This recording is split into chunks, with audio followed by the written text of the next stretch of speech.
नमस्कार मित्रों, जय गौ माता। मित्रों, आज मैं आपको बताऊंगा कि आप कपड़ा धोने का साबुन कैसे तैयार कर सकते हैं।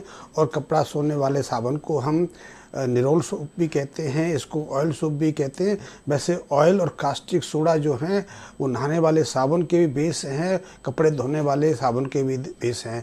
और यदि आप कपड़ा धोने का साबुन बनाना सीखते हैं तो पहले आपको ये भी जानना चाहिए, ये भी मालूम कर लेना चाहिए आखिर आप क्यों सीखना चाहते हैं। क्योंकि आप सीखेंगे, घर में बना के तो प्रयोग करेंगे नहीं, क्योंकि घर में यदि आपने प्रयोग करना है तो उससे सस्ता तो आपको बाज़ार से लाके प्रयोग कर सकते हैं। यदि आप कपड़ा बनाने का साबुन सीखना चाहते हो तो पहले आप ये सोच लीजिए कि आप उससे लाभ लेना चाहेंगे, व्यापार करना चाहेंगे, इसलिए आपको उसके बारे में काफ़ी जानकारी भी होनी चाहिए। क्योंकि कपड़ा धोने का साबुन तो बहुत बनाते थे, आज से 30-35 साल पहले बहुत जगह साबुन बनता था। मैंने स्वयं देखा है, आज से 25 साल पहले अमृतसर में करीब 250-300 कंपनियाँ थी, फैक्ट्रियाँ थी जो कपड़ा धोने का साबुन बनाती थी। आज उनमें से अधिकांश फैक्ट्रियाँ बंद हो गई, क्योंकि आज से 25-30 साल पहले तक तो जो अमृतसर में कपड़ा धोने का साबुन फैक्ट्री बनाती थी, उन्हीं फैक्ट्री का साबुन पूरे पंजाब में जाता था, हिमाचल प्रदेश में जाता था, राजस्थान में जाता था, यहाँ की यूपी के अंदर भी जाता था, हरियाणा में बिकता था। लेकिन अब तो हर जगह मल्टीनेशनल कंपनी आ गई, बड़ी बड़ी कंपनी आ गई, और उन कंपनियों ने जो लोकल कंपनियां थी, जो छोटे उद्योग थे जो साबुन बनाते थे, उनको सबको बंद कर दिया।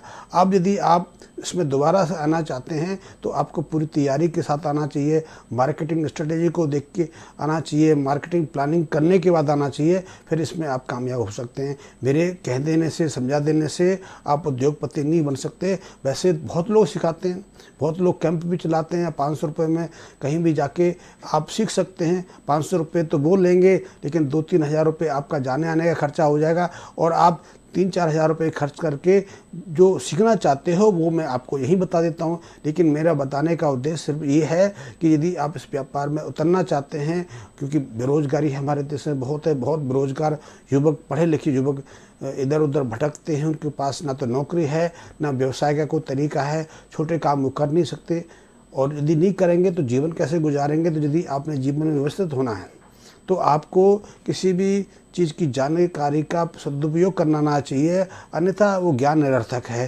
जैसे कि हमारे देश में बहुत सारे ग्रेजुएट हैं, लेकिन ग्रेजुएटों के पास कोई एक्स्ट्रा नॉलेज नहीं है, उनके पास कोई स्किल नहीं है, इसलिए वो बेचारे दर इधर से उधर 5-7 हज़ार की नौकरी करने में बस रहते हैं। और बहुत लोगों को तो वो भी नौकरी नहीं मिलती है। उनकी तुलना में तो जो ऑटो रिक्शा चलाते हैं या रिक्शा चलाते हैं या फिर छोटे मोटे उद्योग करते हैं वो अच्छे हैं, क्योंकि वो भी बैठे बैठाए 10-15-20 हज़ार रुपये आराम से कमा लेते हैं और परिवार का भरण पोषण अच्छे से करते हैं। तो यदि आप ग्रेजुएट हैं, पढ़े लिखे हैं, कुछ करने की हिम्मत रखते हैं, आप कुछ करने की योजना बना रहे हैं, तो अनिश्चित ही आपके लिए ये उद्योग काम हो सकता है। क्योंकि अभी भी हमारे देश के 40 से 50% हिस्से में देसी साबुन का व्यवसाय है।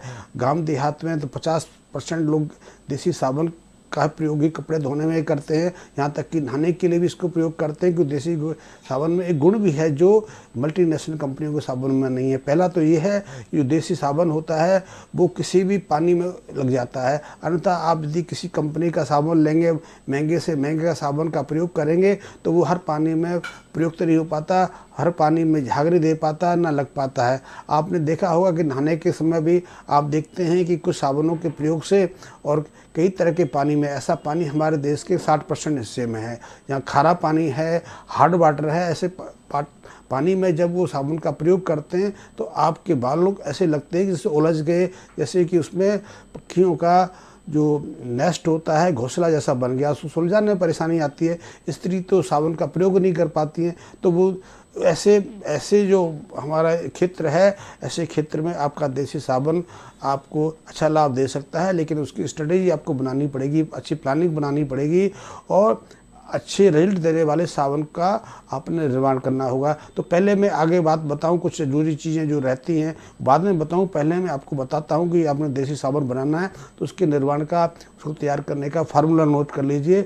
मैं एक एवरेज बता रहा हूं, उस एवरेज के हिसाब से आप बड़ी क्वांटिटी में भी साबुन बना सकते हैं। आप साबुन बनाने हैं तो इसके चाहे नहाने का साबुन हो या कपड़े धोने का साबुन हो, इनका बेस एक ही है। पहला बेस है कास्टिक सोडा। आप कास्टिक सोडा लेते हैं क्योंकि वो तीव्र क्षार है, स्ट्रॉन्ग विष है, उसकी तीव्रता बहुत तेज़ी से होती है, पानी के साथ वो अचानक प्रतिक्रिया देता है, तो उसकी जो तेज़ी है, उसकी प्रतिक्रिया है, उसकी जो जो तीव्रता है उसको शांत करना होता है, उसकी लेई बनानी पड़ती है। बिना लेई के आपका साबुन नहीं बन सकता है। यही लेई नहाने वाले साबुन में भी काम आती है और यही कास्टिक सोडा की लेई हम कपड़े धोने में साबुन प्रयोग करते हैं। दूसरा होता है वेजिटेबल ऑयल। वेजिटेबल ऑयल साबुन का मुख्य आधार है। आप किस वेजिटेबल ऑयल का, किस वनस्पति तेल का प्रयोग करते हैं, क्योंकि महंगे भी है। वैसे बेसिकली तो तेल यूज़ करते हैं, कोकोनट का, नारियल का तेल प्रयोग करते हैं या कस्टर्ड ऑयल का प्रयोग करते हैं, सरसों का तेल भी प्रयोग करते हैं। आजकल तो क्योंकि सब महंगे तेल हैं, इनकी कीमत बाज़ार में बहुत ज़्यादा है। तिल का तेल तो 400-500 रुपये लीटर से ज़्यादा बिकता है। सरसों के तेल की कीमत भी 200-250 रुपये लीटर है। तो ऐसे में इतना महंगा तेल से तो आप साबुन निर्माण नहीं कर सकते, तो उसकी जगह आप राइस ब्रांड ले लेते हैं, आप पाइन ऑयल ले लेते हैं या पाम ऑयल ले लेते हैं, या फिर ज़्यादातर कंपनियाँ, चाहे बड़ी कंपनी है छोटी कंपनी है, ज़्यादातर कंपनी तो एनिमल फैट्स का प्रयोग करती हैं। एनिमल फैट्स में भी कई चीज़ें आती हैं। सूअर की चर्बी भी आती है, गाय भैंस की चर्बी भी आती है, और भी कई पशुओं की चर्बी आती है। जो समुद्र में जीव रहते हैं, मछलियाँ रहती हैं, उनका तेल भी इसमें प्रयोग करता है। तो ये निर्भर करता है कि हमें कितना खर्चा करना है, कितना प्रॉफिट कमाना है और किस रेंज का साबुन तैयार करना है। तो मैं तो कहूँगा कि आपने यदि कपड़े धोने का साबुन बनाना है तो आपके लिए राइस ब्रांड ऑयल सही रहेगा, या फिर आपके लिए पाइन ऑयल या पाम ऑयल अच्छा रहेगा, वो आपके बजट में भी आ जाएगा। ये दो बेस है। तीसरा बेस इसके लिए है कि आपने यदि झाग पैदा करने हैं तो आप SLES सोडियम लोरो सल्फेट का प्रयोग कर सकते हैं, लेकिन मैं उसका प्रयोग आपको बाद में बताऊंगा। तो आपने यदि साबुन बनाना है तो उसका मुख्य आधार क्या है कि आप यदि 200 ग्राम के एक एवरेज से ले सकते हैं, 200 ग्राम आप सोडा ऐश ले लीजिए, 50 ग्राम आप सोपस्टोन ले लीजिए, इसको कैल्शियम कार्बोनेट कहते हैं, खड़िया मिट्टी कहते हैं, वो ले लीजिए। इन दोनों को प्लास्टिक के बीकर में या बर्तन में डाल के 100 मिलीलीटर पानी में अच्छे से घोल लीजिए। घोलने में कोशिश करिए कि आपको पर्याप्त समय लगे, कि उस जो पाउडर डाल रहे हैं उनकी गुठली ना रह जाए, कोई पाउडर कहीं मिक्स होने से बचना आ जाए, क्योंकि इससे आपकी क्वालिटी ख़राब हो जाएगी। तो पहले तो आप इन तीनों का बेस तैयार कर लीजिए। एक दूसरा बीकर लीजिए, बीकर हमेशा प्लास्टिक का लीजिए, या आप इसकी जगह मिट्टी का बर्तन भी प्रयोग कर सकते हैं, लेकिन किसी मेटल का नहीं, किसी स्टील का, लोहे का या तांबे का बर्तन बिल्कुल प्रयोग ना करें, क्योंकि उसके साथ में कास्टिक सोडा की तीव्र प्रतिक्रिया होती है, ये आपके लिए नुकसान पहुँचा सकता है। कास्टिक सोडा, और यदि आप पानी से लई बनाते हैं, पानी इसकी गर्मी को शांत करता है, इसकी प्रतिक्रिया को सहजता प्रदान करता है। तो आप इसको जो मिक्स करेंगे तो सावधानी बरतें। पहली चीज़ तो ये है कि आपने 50 ग्राम के करीब कास्टिक सोडा लेना है तो 50 ग्राम ही पानी लेना है। वैसे पानी की मात्रा थोड़ी बढ़ा भी सकते हैं, 60 ml भी कर सकते हैं, 70 ml भी कर सकते हैं, इससे ज़्यादा ना हो तो ठीक है। तो आपने पानी में कास्टिक सोडा मिलाना है, ना कि कास्टिक सोडा में पानी मिलाना है, और दोनों को एक साथ भी नहीं मिलाना। आप पानी ले लीजिए एक बीकर में, एक बर्तन में, प्लास्टिक का कोई पॉट हो सकता है उसमें, और उसमें धीरे धीरे थोड़ी थोड़ी मात्रा में आप कास्टिक सोडा डालते जाइए, उसको घुमाते जाइए। घुमाने के लिए भी सावधानी रखिए, आपने प्लास्टिक की कोई चीज़ लेनी है या फिर आपने लकड़ी की कोई चीज़ लेनी है, आप मेटल की किसी भी चीज़ से उसको घुमाने का प्रयास ना करें, इससे आपको नुकसान होगा। तो प्लास्टिक से या लकड़ी से आप उसको घुमाते जाइए और अच्छे से मिक्स कर लीजिए। इस पूरी मिक्सिंग की प्रक्रिया में, घोल तैयार करने में आपको 15 से 20 मिनट, 25 मिनट भी लग सकता है, और इसी पर आपके साबुन की क्वालिटी निर्भर करती है। तो आप उसको अच्छे से बना लीजिए। जब वो अच्छे से घुल जाएंगे तो वो जेल जैसी संरचना बन जाएगी, जिसे लाई बोलते हैं, कास्टिक सोडा की लाई। तो वो तैयार हो जाता है। उसके अलावा आपको वेजिटेबल ऑयल लेना है। वेजिटेबल ऑयल कितना लेना है ये आप पर निर्भर करता है, लेकिन कम से कम 20 ग्राम सोडा ऐश की क्वांटिटी में और 50 ग्राम कास्टिक सोडा को सोफिकेशन करने के लिए कम से कम 25 ग्राम के आसपास वेजिटेबल ऑयल होना चाहिए। वेजिटेबल ऑयल मैंने बता दिए, उनमें से अपने अनुकूल और अपनी सुविधा के अनुसार कोई भी ऑयल चुन सकते हैं। उसको पिघला लीजिए, क्योंकि आप ठोस वेजिटेबल ऑयल को मिक्स नहीं कर सकते, तो उसको पिघला लीजिए, थोड़ा गर्म कर लीजिए। गर्म करने पर जब वो लिक्विड हो जाए, तरल बन जाए, तो उसको तैयार कर लीजिए। और फिर अंततः इन दोनों मिश्रणों को आपने जो सोडा ऐश और सोप स्टोन का घोल तैयार किया है और दूसरा सोडा कास्टिक सोडा की जो ली बनाई है उसको और इस वेजिटेबल ऑयल को तीनों को एक बर्तन में डाल के, या बर्तन भी प्लास्टिक का ही हो चाहे तो एक ही बीकर हो, उसमें मिक्स कर लीजिए। अच्छे से इनको मिक्स करिए। इसमें आपको समय लग सकता है, समय यहाँ भी 15, 20, 25 मिनट लग सकता है। अच्छे से मिक्स कर लीजिए, क्योंकि साबुन बनने की प्रक्रिया में जो आप कास्टिक सोडा प्रयोग करते हैं और जो वेजिटेबल ऑयल लेते हैं, इन दोनों की सोफिफिकेशन होती है, इनका एमल्सिफिकेशन होता है। यही साबुन का मुख्य आधार है। यही जो है आपके कपड़ों से जो दाग धब्बे होते हैं, धूल कण होते हैं या गंदी जो चीज़ें लगी होती हैं, उनको दूर करने का कार्य करता है। और यही आपके शरीर से जो शरीर पर गंदगी होती है, मैल होता है या धूल जमी होती है, उसको सफाई का कार्य भी यही करता है। तो सोफिफिकेशन आपके कास्टिक सोडा और वेजिटेबल ऑयल की बहुत अच्छे से होनी चाहिए। और इसी पूरी प्रक्रिया में तो कभी कभी 30 से 40 दिन लग जाते हैं। इसलिए आप यदि नहाने का साबुन बना रहे हैं तो उसे कम से कम 40 दिन के बाद प्रयोग करिए। आपने कपड़े धोने का साबुन तैयार किया है तो उसे भी आप कम से कम 15 से 20 दिन तक तो बना के रख दीजिए। जब वो उनको शांत हो जाए, सोफिफिकेशन उसका पूर्ण हो जाए, तभी उसको प्रयोग में लाइए।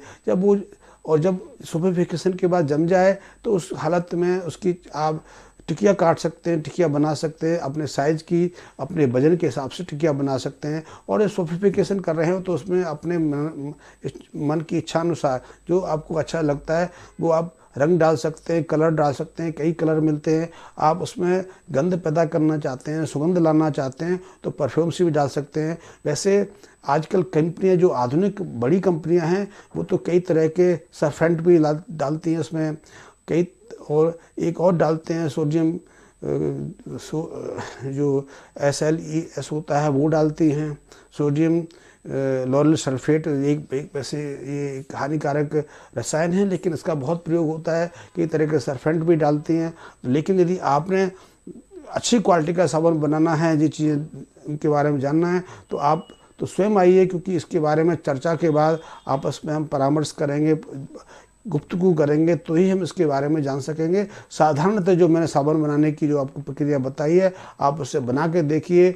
कपड़ा धोने का अच्छा साबुन तैयार होगा।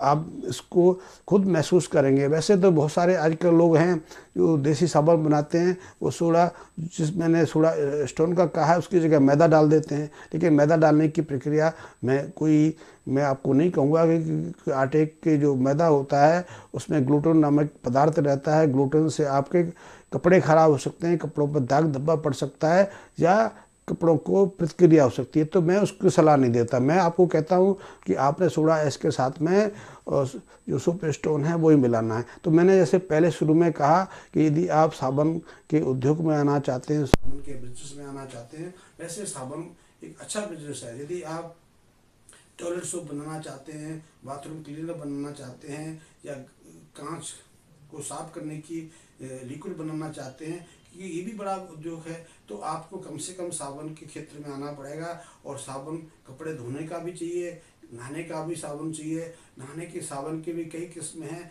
कपड़े धोने की भी कई किस्म हो सकती हैं। और यदि आप 4 चीज़ें एक साथ लेके आएंगे तभी बाजार में आप स्थापित हो पाएंगे। एक चीज़ से बाजार में सक्सेस होना बहुत मुश्किल है।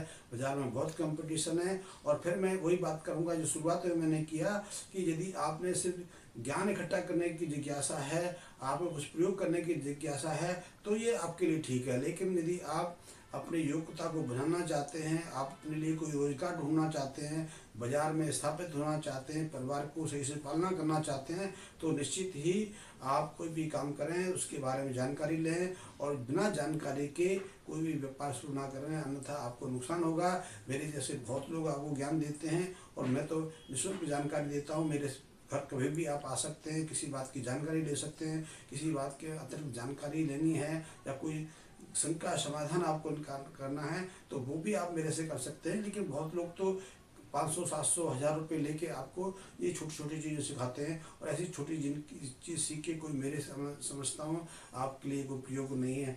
मैंने ये जो चैनल था वो स्वास्थ्य पे शुरू किया था, पंचगव्य पे शुरू किया था। लेकिन पंचगव्य भी, गाय की सेवा भी तब तक आप नहीं कर सकते जब तक कि आप स्वयं संपन्न ना हो, स्वयं आप संतुष्ट प्रसन्न ना हो, स्वयं भी योग्य ना हो। तो योग बनना है तो आपको समाज में स्थापित होना होगा, जीवन चलाने के लिए आपने कोई व्यवसाय, कोई कार्य क्षेत्र, कोई ना कोई चुनना होगा, नौकरी करनी होगी। नौकरी सहजता से मिलती नहीं है, तो मैंने आपको बताया कि आप कपड़े धोने का साबुन कैसे बना सकते हैं। पहले जो मैंने नहाने के साबुन बनना सिखाया था, उसके बारे में बहुत सारे मित्रों ने कई तरह के प्रश्न किए। इन सब के प्रश्नों का समाधान मैं अगले आने वाली वीडियो में आपके सामने करूंगा।